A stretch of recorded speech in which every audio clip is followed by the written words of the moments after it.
Welcome. I'm E.G. Marshall. There's a certain kind of real estate which is special and unique. It can be at once the best or the worst place of all to be. If you want to hide from the world, shut away everyone else, and have perfect solitude, it's the place for you. But if you love your fellow man and value human contact, as most of us do, this paradise can be the very worst kind of hell. The piece of real estate is an island, and this is the story of a very special island.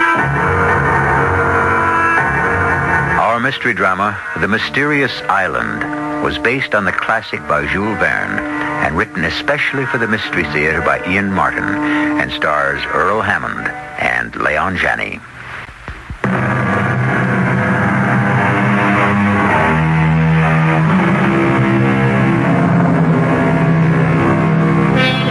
In March of 1865, the Union Army of General Grant had the town of Richmond, Virginia, sewed up in siege. And a curious situation developed. Within the town were many Northern prisoners, Union officers and others whose burning desire was to escape and rejoin the North. But while allowed certain liberties, the town was so strictly guarded that escape seemed impossible. However, just as their prisoners could not escape, the Southern secessionists themselves were also trapped. That is how Forster's balloon came to be manufactured and inflated in the great square of Richmond, waiting on north wind, which arrived on March 18th with a vengeance. What brings you out in such weather, Captain Harding? What else, Mr. Spillett? Escape? Whenever the weather is bad is the time. The worse it gets, the better our chances. Have you a new plan? I've been approached by someone with a new idea. Who? His name is Pencroft, a sea captain and a navigator. Well, we can hardly hope to escape by sea, so we have little need of a navigator. Don't be too sure. Suppose we were to escape by air. By air? How? We're looking at the means right now. Foster's balloon. Are you mad? We're not aeronauts. I am an engineer. Pencroft is a sea captain. We have some qualifications. And what about me? You, Mr. Spillett, will have a front-page story for the New York Herald. And what a newspaper story for a war correspondent to write. As if I'm alive to put pen to paper. No, it's impossible. The craft is too well guarded, and besides, Jonathan Forster is scheduled to leave today. With 5 heavily armed men. The gondola is packed with $2,000 in gold, ammunition, and stores. But if Pencroft is right, he will delay his takeoff. Why? He reads this wind as the leading edge of a hurricane. Forster won't risk it. And you propose we should? It's a chance that may never come again. How many are we? Myself, yourself, Pencroft, and his son. How old? A boy, but full grown. We can't very well leave Pencroft behind. It was his idea, and he won't go without his son. Very well. When? Tonight, after dark, at 10 o'clock. And keep your fingers crossed that the wind does not die down before then. And so began an incredible adventure. As a writer, it naturally fell to me to keep the record of it, and weird and unbelievable as it may seem, I have tried to keep it faithfully. The hurricane that Pencroft had forecast became a reality, and when the soldiers guarding the balloon had run for cover, that was when we made our break. Captain Harding, do you think we dare try to take off at this? It's our only chance. What do you say, Pencroft? Neb and me was ready to set out alone, though I know nothing of sailing a lighter than aircraft. With you along, Captain, your knowledge of balloons, we're doubly ready. Well, Gideon, are you with us? Well, if you think I'm going to miss out on the best story of the war, you're crazy. I am with you. All right, now listen. Luckily, the wind's blown out the gas lamps, so we've got the dark as well as the mist to shield us. But we'll take no chances, since none of us are armed. We'll split up now, and each sneak up to the balloon from a different side. We meet there in 5 minutes.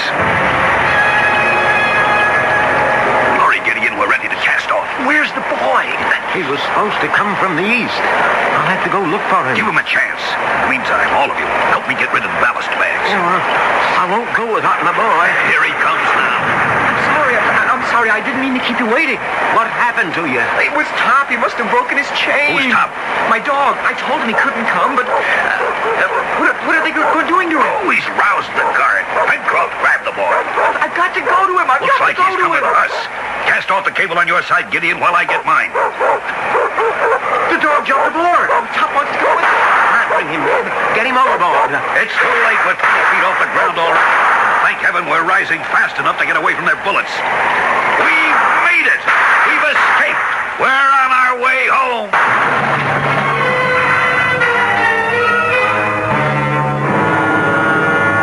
Home. Little did any of us know how long it would be before we saw that again, if ever. No words could describe the terror of the next 5 days. The full rage of the hurricane swept us through the air, tossing and turning the gondola basket like a pendulum till all of us were airsick. By night, the captain could not dare risk a descent, and by day, a curtain of swirling fog shrouded the earth. For 5 days we rode the whirlwind, surviving it Lord only knows how, till at last, that morning, for the first time, the mist parted below us, and we saw The sea. It's sea beneath us. Yes, and we're falling fast. What's that sound? There's a rent in the balloon. The gas is leaking out. What can we do, Captain? Get everything overboard. Lighten her as much as we can. What about this gold? Over with it. It's over $2,000. Good, it might buy us our lives. Over. Come on.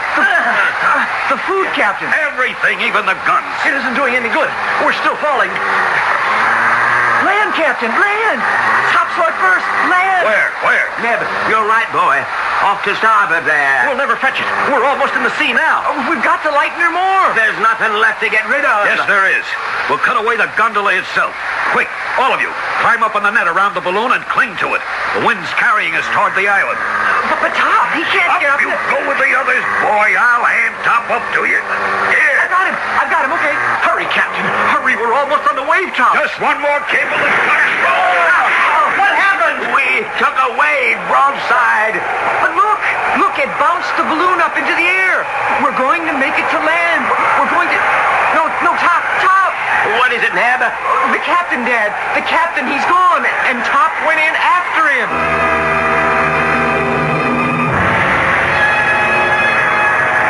It was true. A wave struck the balloon and carried away Captain Harding and the dog. And the loss of their weight had been just enough to let the collapsing balloon rise and the wind to carry it towards the land. Now, just before we came to the shore, the balloon, half inflated, fell again to the sea. And with the wind driving it and us clinging to the mesh, we were rushed to the shore, battered by the surf, fighting our way to shore, exhausted and half dead. Easy there. Easy. We'll find him. Oh, never in a sea like that. Any sign of them, Gideon? I didn't have much hope, and I was too exhausted to go far. What happened to the balloon? As soon as we cut ourselves free, the wind took it. It's gone, too. It's Top. It's Top. Here, boy. Come on, boy. Oh, Top, you're alive. You made it. The dog looks in good condition. Strange. Something stranger. His coat's near as dry as a bone. How could that be if he come out of the sea? Well, he didn't. He came along the beach and... Hush, boy, hush. Well, then that means the captain may have made it ashore, too. I don't see a sign of him. If only Top could tell us. Oh, but he is, Mr. Gideon. He is. Look. He's got my sleeve, and he's trying to pull me back the way he came. He's trying to take us to the captain. We followed the excited dog. He was leading us into the tropical jungle. Now, after fighting our way for nearly a mile, we came out in a clearing off which opened a cave. And in it, we found...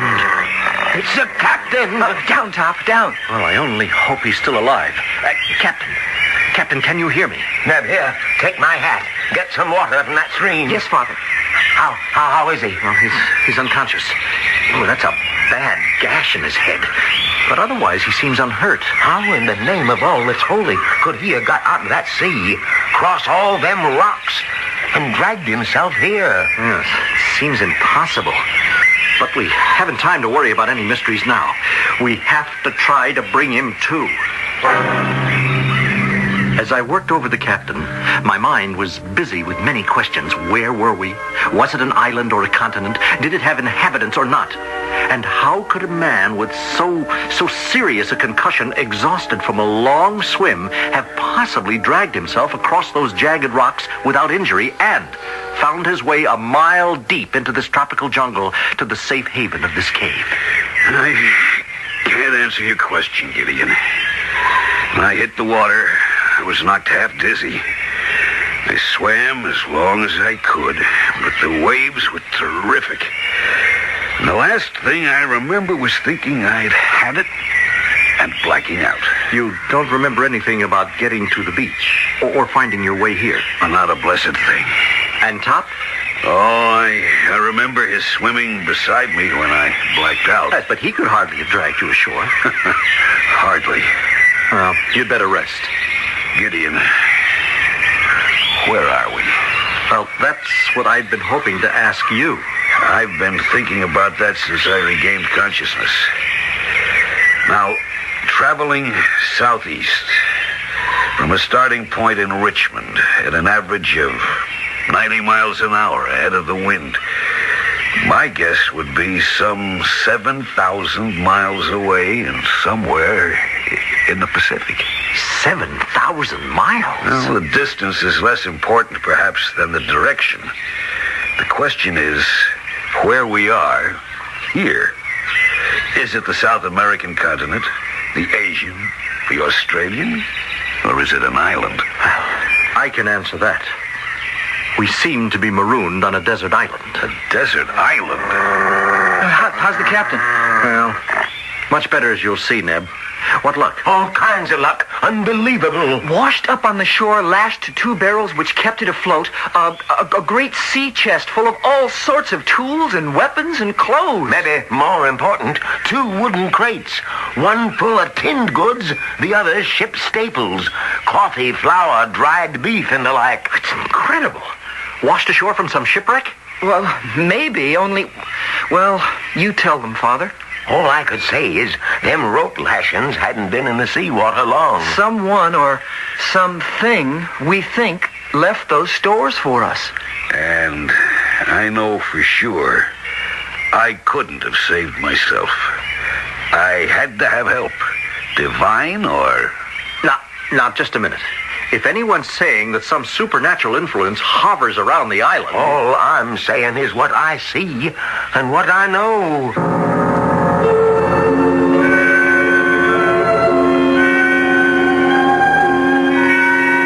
Well named, the mysterious island, with its unknown benefactor who seems to protect our castaways. Is he real or imagined? And can he still protect them from all the dangers yet to come?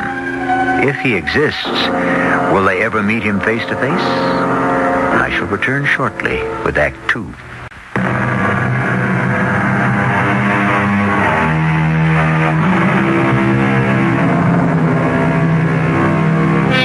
Can you conceive of traveling 7,000 miles in an unguided balloon? Of being swept from one hemisphere to the other?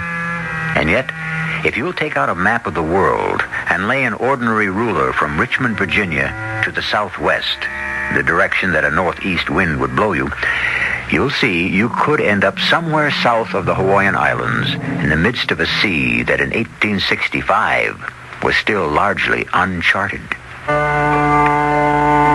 If indeed some other presence invaded our island, during the next month we had no further evidence of it. We were all too busy with our various tasks, and Captain Harding with regaining his strength to think much further about it. One morning, Neb and Pencroff set out to hunt, and I set about constructing some more earthenware pots on a wheel, which the captain had designed. Good morning, Gideon. Morning, Captain. It's a beautiful day. Seems so to me. Thanks to you, Gideon. Nonsense. I've done little. Without your leadership and knowledge, we'd all have been in a bad way. Now, this potter's wheel, for example. Without it, no dishes. The magnifying glass you made from your watch crystal, without it, no fire. Oh, hundreds of other things. Well, I'd be a poor engineer if I had no knowledge of simple mechanics. Are the others gone? Yes, good half hour since. Then I'd be an even poorer leader if I didn't face hard facts. What do you mean? We must find a better place to stay. But, Captain, we have shelter, water. Oh, I know the insects are bad at Gideon, night. so far we've been concerned with survival. We've managed that. Now we have to consider escape. Escape? To where? Another island, then another, till at last the mainland or civilization. But how? We must build a boat. And to do that, we must be near the sea where it can be launched. Tomorrow I start looking for our new home. 3 weeks later, Captain Harding had found what we came to call Granite House, which became our permanent home. I will never forget the day he first led us to it. A great granite cliff suddenly reared straight up from the beach, a sheer wall facing the sea. To the side of it, we climbed a tortuous path, past a waterfall, till we came to a small plateau with a small lake cupped in it. Around the lake, we followed him to an opening in the granite wall, and then through a continuously downward path till... Seems like we're on our way back down to the beach again, except inside. Exactly, Mr. Pencroft. Well, we must have come a couple of 100 feet through this narrow cave, Captain. Not much further. This is a fascinating formation. At one time, I believe the lake above and the sea itself were one, filling these caverns.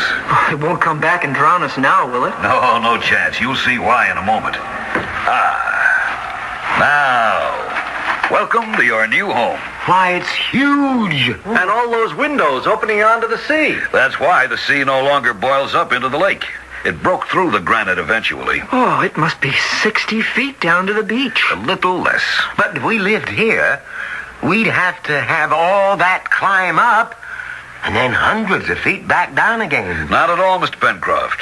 We would build a stout door to protect our rear. Rope ladders from our windows to come and go, which could be drawn up if need be. Use the waterfall for power to help our machines, and build our boat ready to be launched in the river mouth down below. Well, I understand, Captain Harding, but do we need all that protection? Who knows? Are we not all sure there is some other presence on our island? We moved in, and we made it home, and we started to build our boat, the Bonadventure. Looking back over my diaries, it is hard to believe the time that passed almost unnoticed, but even harder to believe the amount of work that was done. On one of his exploring expeditions, Captain Harding had discovered the tattered remains of the balloon trapped in the treetops. These had been brought back to make sails. And at last, the great day of launching had happened, and we sailed within the lagoon, finding the Bonadventure handled very well. It was just at dusk, as we were returning to our mooring, that a strange thing happened. Help, Neb. Come about. What is it, Pencroft? Darned if I know. There was an eddy there, like there might be a rock. But watch out to come about. Clear the boom. Trimmer, Neb. Aye, sir. No, hold a minute. Let her fall away. Now what, Pen? Right there, Captain, where I saw the water break like an eddy. See it? There, a bottle floating. We came about, circling again. And sure enough, there was a bottle bobbing in the water. Pen sent Neb over the side for it, and in a few minutes, we hauled him in, wet but triumphant. What have you got, lad? It's just like Father said, a bottle. Give it here. Here you are, sir. Let's see if we can get this cork out. There. There's a message inside, or at least a paper. Can you get it, Captain? What does it say? Just these words. Help. Please. Castaway. Tabor Island. 153 degrees west longitude. 37 degrees 11 minutes south latitude. Well, that's not over 70 miles. Just over the horizon. We could make it in this craft easily as sailing downwind. But not all of us. It's near dusk. Head for the mooring. We'll set all our courses for tomorrow. I won't go into the discussion that night at any length. It's enough to say that since the boat could not handle more than 3 people, only 2 of us could go. At first, the captain and Pencroft seemed the logical pair, but Pencroft proved to be stubborn. He didn't want to be parted from Neb, and I had to agree that he was right. Everything we attempted was full of danger, and our boat was at best very frail. Obviously, it could be best handled by a seaman and his son. So, uneasily, we bid them goodbye the next morning. During the day, we kept busy, but with nightfall, the captain and I returned to worry and the helplessness of waiting. I don't like the weather. Yes, looks as if there's a squall on the way, but it should blow over long before they get back. Should I have let them go is the real question. Another human being in trouble? What choice was there? If he's still there. Paper looked quite fresh. I don't think that bottle could have been long in the sea. Thinking back, that's what worries me. Well, nothing we can do but wait. With the fury of a demon, a tropical storm broke, and huge waves lashed at the shore below us. It was the night of the third day, and we had expected the Bonaventure back this night. Could she live in such a storm? Where have you been, Captain? I climbed down the rope ladder. The tides washed all the way to the cliff. I can't get to the bonfires to light them. Well, perhaps they haven't started back yet. I told them to spend no more than one day, and if they found no one to return. Maybe they saw the storm making up and delayed. Perhaps. Or perhaps the note in the bottle was some kind of a trick. The island may be inhabited. They may have been taken prisoner by some hostile tribe. Oh, I should never have let them. Oh, no, you can't blame yourself. But I do. Particularly for not being able to get to the signal fires. In the dark, for a wind like this, they miss the island. They may be lost forever. They may... Look! Look, Gideon. The bonfires! They're lit! They're burning! Impossible. How could any man in this tide reach the point except by sea? And no mortal could live in such a sea. Look out beyond the bonfires. Can you see it winking on the sea? The riding light of the Bonaventure. And the fires will lead it straight to home. It was the bonfires that saved Pencroft and Neb. And who or what hand had lit them was a question lost the following morning in the excitement of their news. For they had found a castaway on Tabor Island. A new member had joined our society. He was tall, a mass of hair and beard, half clad in animal skins and filthy, more beast than man, and his arms were tightly bound behind his back. When we first reached the island, we thought there was no one there, although we did find an old broken-down shack, but that looked as though nobody lived there anymore either. Then we found him, running on all fours like an animal. When we tried to come nearer, he attacked us. And I don't think we could have handled him if I hadn't had a pistol to bring him to his senses. Oh, he gave me a whopper of a black eye, and we had to tie him up. He didn't want to come with us at first, and, well, he won't talk. You can't get a word out of him. Then you don't know his name or who he is or what he was doing there? That's enough. I'm British. What's your name? That's as may be. You ashamed of it? Who are you, Governor? Captain Cyrus Harding. Oh, a military man, eh? Union Army. Never heard of it. You American? I am. What are you doing on this here island? We're castaways, just like you. Captain Pencroft, sea captain that is, his son Neb, and Mr. Gideon Spilett of the New York Herald. Now you tell me, what were you doing on that island? Oh, now that's a long story. Captain Harding! Captain Harding, sir! Yes, Neb, what is it? I think you better bring your spyglass, sir. It looks like there's a ship on the horizon. A what? Here's the glass, Captain. Where's my... Oh, thank you, Pencroft. Where away, boy? East by northeast, sir. About 60 points. By Tophet, you're right, Neb. There is a sail. Can you make her, Captain? She's too low on the horizon yet, but ship it is. We're saved! We're saved! I wouldn't be too sure on that yet, sir. Not if I was you.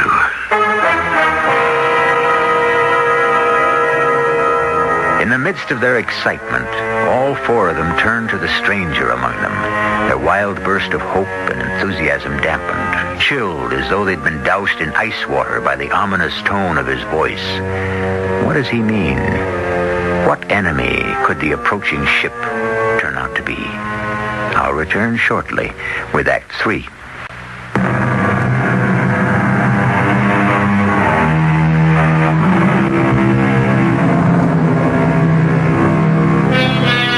Well, now, let's see. We left our 4 castaways gazing in surprise and dismay at the marooned man they had rescued from Tabor Island. But he wasn't looking at them. With his arms still bound behind him, he had moved to one of the great windows in the rock of Granite House and was squinting out to sea with a seaman's eye, his gaze fixed in the direction of the faraway sail, just clearing the horizon.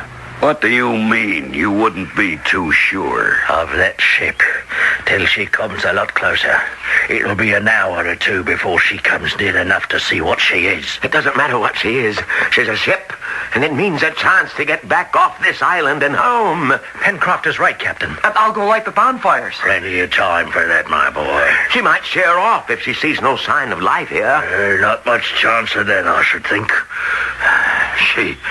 She could mean rescue for you four. And she could be bringing you what I'm afraid she brings me. She could be flying the Black Flag. The Black Flag? A Jolly Roger. A pirate ship. All right, everyone, let's calm down. Pencroft, take my glass and keep a close lookout on that sail. As for you, I think you'd better tell us this story of yours and make it fast. Aye, sir. 'Tis 10 long years since I talked to any man. The words come slow and my throat is stiff, but I'll try. As you may have guessed, my trade was the sea. But in 1855, I'd been on the beach in Australia, and in desperation to keep body and soul together, mixed up in various trades, none of them quite legal, I palled about with another no-good who in his cups more than once claimed to be the legal heir of Lord Glenarvan. You mean the millionaire, the shipping magnate? Yes, the same. I never paid him much heed. And one night in a barroom fight, he was knifed and killed by another Joey of mine. Joey? An Australian word for friend, Neb. Go on. About a year later, this big steam yacht put into Melbourne, and it's his lordship looking for his son. Between us, Bob Joyce and myself, we saw a real opportunity to make our pile and end up rich. The plan was simple. Lord Glenarvan's ship needed to take on some crew. I was to say I knew where young Glenarvan might be found. And then, ship aboard with some men we had on our side, and enough of Bob Joyce's gold to buy enough others in the crew.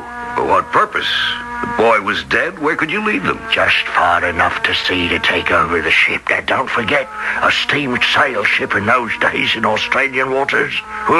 We'd have a freebooter which could own the seas. What's a freebooter? A pirate ship. And I take it something went wrong with your plan. Yes, that's right.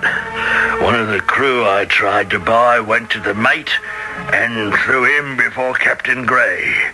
I'll never forget that day as long as I live.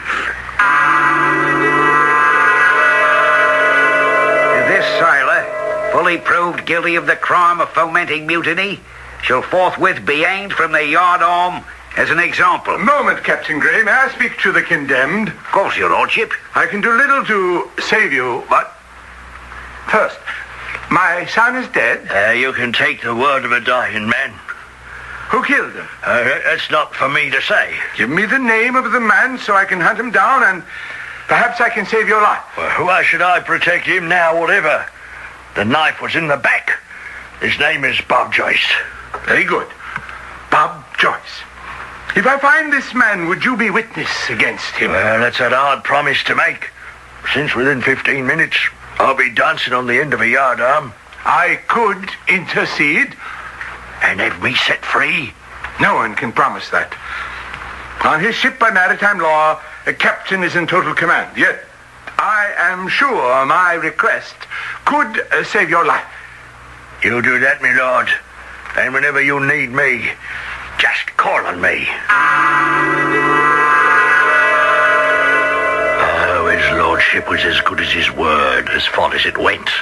Oh, I was saved from the gallows, but by the captain's orders marooned on Tabor Island for the rest of my life. His lordship has never returned to call on you, as you suggested? No, sir.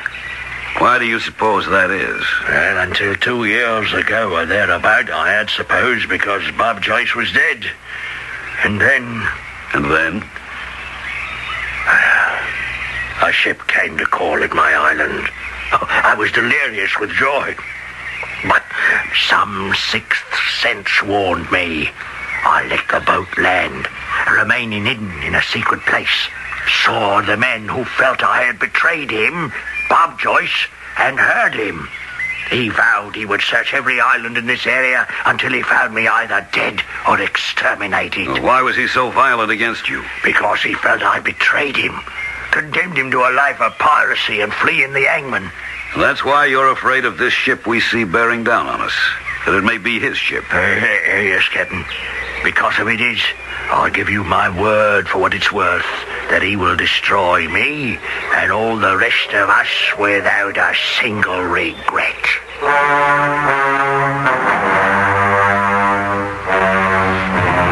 I don't think there was one of us who wasn't deeply affected by the story Ayrton told, or not convinced of his honest repentance after the punishment he had suffered. But we had little time to dwell on that, for under a steady wind, the ship was upon us sooner than we expected. Less than a mile offshore, she came about, and after breaking out the Jolly Roger... Hold your fire. But she fired on The us. advantage of cannon, she's beyond our range. You're right, Captain. Don't answer that fire. It's what she's looking for. You mean to see if the island is inhabited? That's right, yes. Then if we don't answer, she won't anchor and beat off again? No. We won't be that lucky. Put some boats ashore. Some boats? Aye, lad. There's 40 to 50 men aboard her. Far more than we can handle, except one way. Which way is that? You'd have to trust me. To do what? I see a spit of land going out there. It can't be more than half a mile to the ship from there. It's coming on to nightfall.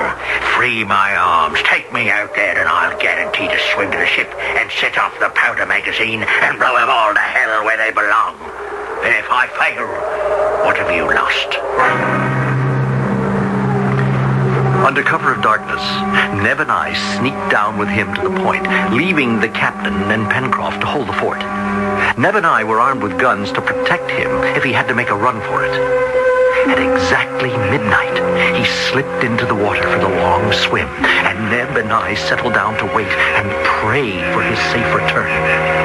In less than an hour, all hell broke loose across the water in the dark. We got him.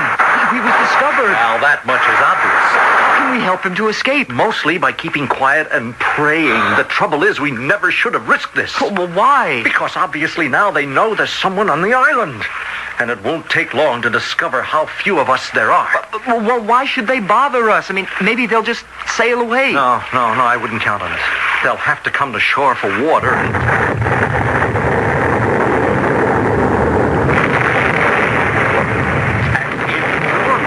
explosion rent the night. In the flare of it, we could see the ship exploding literally into fragments, which burst into the air in a spray, and for a long time, like a flaming rocket, hovered, till at last all the fragments came down to the sea and hissed out. Once again, it was black. We waited tensely, and at last, we heard the splashing of a swimmer coming near. Guns at ready, we greeted... Mr. Ayrton! Aye, lad. Oh, give me a hand. Here. A long swim. And a worthy one. You got to their powder magazine. No, not I. They found me before I could get there. The pirates? Yes, it was them, all right. We all had a fortunate escape. Oh, thanks to you. No thanks to me, lad. But their powder magazine blew up. Not through my efforts. Well, whose? Maybe the good gods, but some other hand than mine. He's passed out, Mr. Gideon. Yes, exhaustion, I hope. Here, I'll take care of him.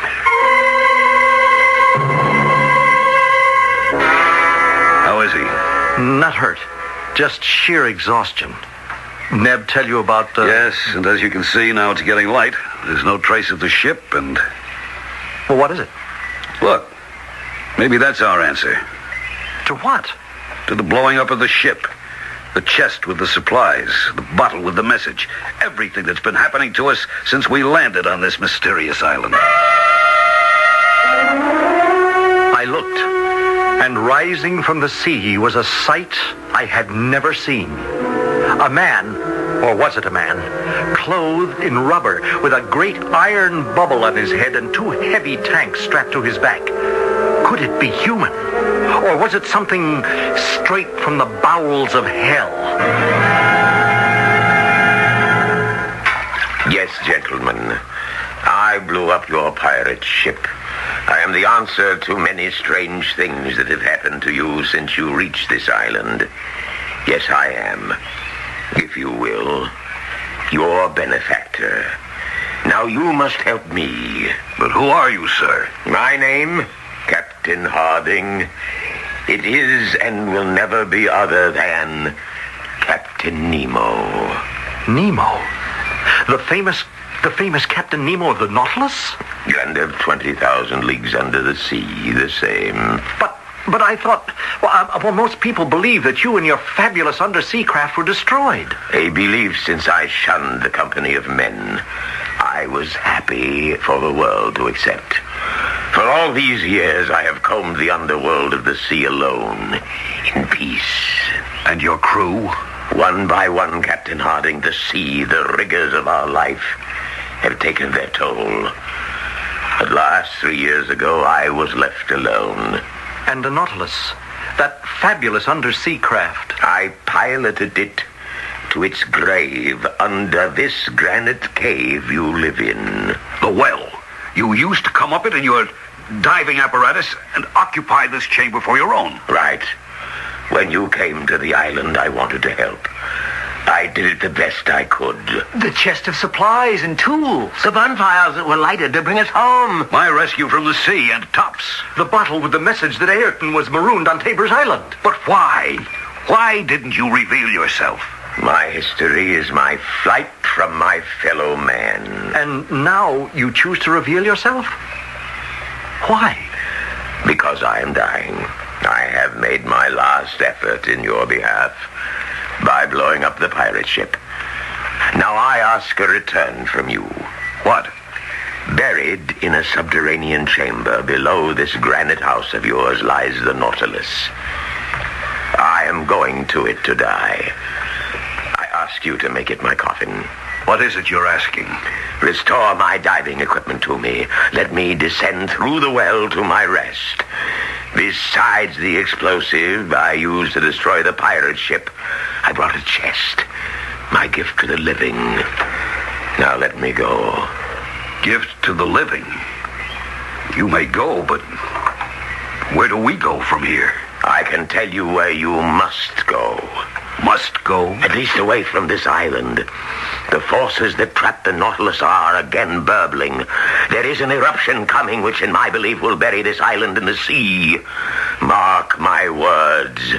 As soon as I descend to my burial chamber, you must set sail. In the Bonadventure? Well, it has barely room for 3. Nevertheless, Mr. Spilett, you must load it to the gunwales. But any reasonable sea would swamp us. You must trust my belief that there will be no unreasonable sea. But where would we head for? Northeast by east, tracing the path you came. Only this time you travel the surface of the earth. Follow the trades, and you will reach the Hawaiian Islands. That's a wild venture. Not if you take my charts and the chest I leave you. Find your way home. And you? The sands of my life have run out. Once I am back where I have lived in isolation for years, I will be content with what is to come. But you leave fast. We left the island as we came, leaving every possession with weight behind. Oh, we sailed bravely away on the Bonadventure, wallowing in the sea. We had been forced there by the prophecy of Captain Nemo when the center of the island started to spout fire and later brimstone, and the whole earth had rolled in a terrifying warning that the island was about to blow up.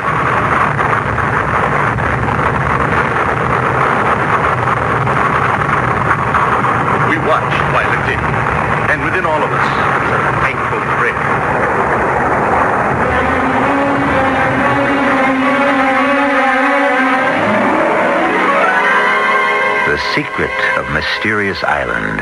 What is it? That life is made to be lived, no matter how we find it, or how it may present itself to us, and that beyond us there is a special being.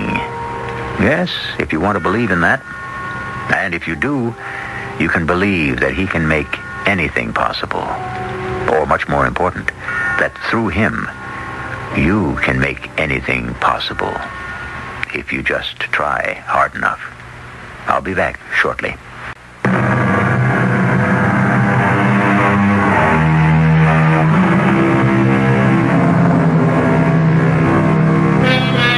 A unique and fascinating man, Jules Verne. Over a century ago, he was opening vistas far beyond the vision of the ordinary man, charting unknown seas and revealing what lay beneath them, ranging across unclimbed mountains, through virgin forests, reaching even deep into the heart of the earth to bring his readers the world of imagination. Where would the rest of us be if the dreamers and the visionaries didn't possess the keys to keep opening new doors to new tomorrows? Thank God for Jules Verne. Our cast included Earl Hammond, Leon Janney, Jackson Beck, and Roger Barron. The entire production was under the direction of Hyman Brown. This is E.G. Marshall inviting you to return to our Mystery Theater for another adventure in the macabre. Until next time, pleasant dreams.